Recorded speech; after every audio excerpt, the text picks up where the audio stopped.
On the evening of April 12, 2001, Sarah Kaufman was preparing dinner in her Minneapolis apartment when her phone rang.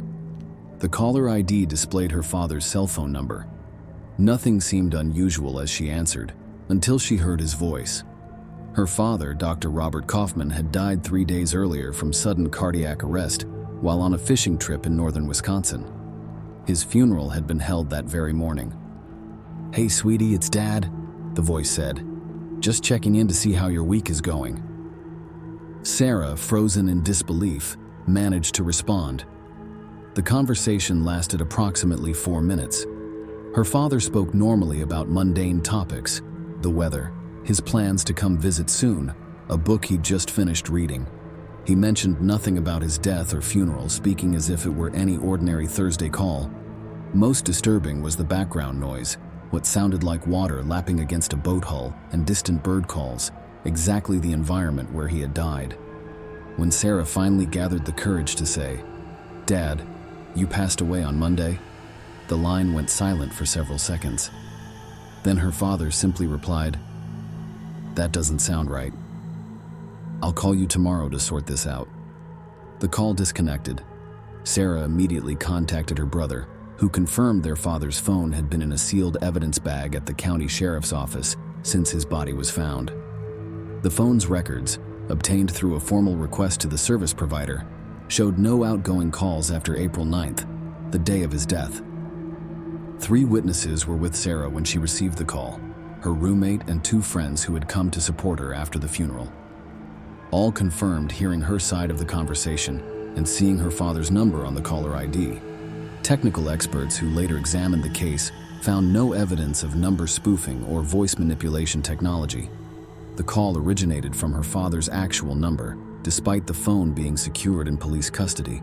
The case became more perplexing in the days that followed. Sarah's brother, Michael Kaufman, a telecommunications engineer, contacted the cellular service provider directly. Their investigation confirmed something impossible. The call had indeed originated from their father's device, using his unique SIM identifier. Company technicians were at a loss to explain how a powered-down phone in police custody could connect to their network. Sheriff's Deputy James Wilkins, who had been responsible for logging Dr. Kaufman's personal effects, allowed the family to examine the evidence bag containing the phone. The seal remained intact, and when they powered on the device, the call history showed no outgoing calls on April 12th. However, the battery had mysteriously drained completely, despite being nearly full when initially stored. Dr. Elena Rostova, a physicist at the University of Minnesota who studies quantum phenomena, became interested in the case after hearing about it from a colleague. What makes this incident particularly compelling is the environmental audio backdrop, she noted in her unofficial investigation. The witnesses described with remarkable precision the same ambient sounds recorded by Dr. Kaufman's fishing companion on the day of his death, specific bird calls and water patterns that would be nearly impossible to reproduce without the original audio. Perhaps most chilling was what happened exactly 1 week after the funeral. Sarah's phone rang at precisely the same time, 6:37 p.m.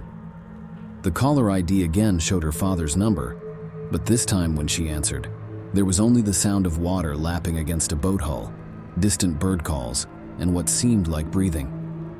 After approximately 30 seconds, the call disconnected. This occurred despite the phone remaining in police custody. The family later learned that Dr. Kaufman had been working on a manuscript about consciousness and quantum theory before his death. In his notes, found in his home office, he had written, "The modern concept of linear time may be our greatest misconception. Consciousness might exist simultaneously across multiple temporal planes." The case remains one of the most well-documented instances of what parapsychologists call anomalous post-mortem communication, distinguished by the deceased individual's apparent lack of awareness of their own death. Unlike typical reports of after-death communication, which often feature messages of comfort or farewell, Dr. Kaufman's call suggested he was experiencing a different timeline altogether, one where he was still alive on his fishing trip, reaching out for a routine conversation with his daughter. The Kaufman family established a small foundation dedicated to researching similar phenomena, having documented 17 other cases worldwide where technology seemingly bridged the gap between the living and the dead in ways that defied conventional explanation.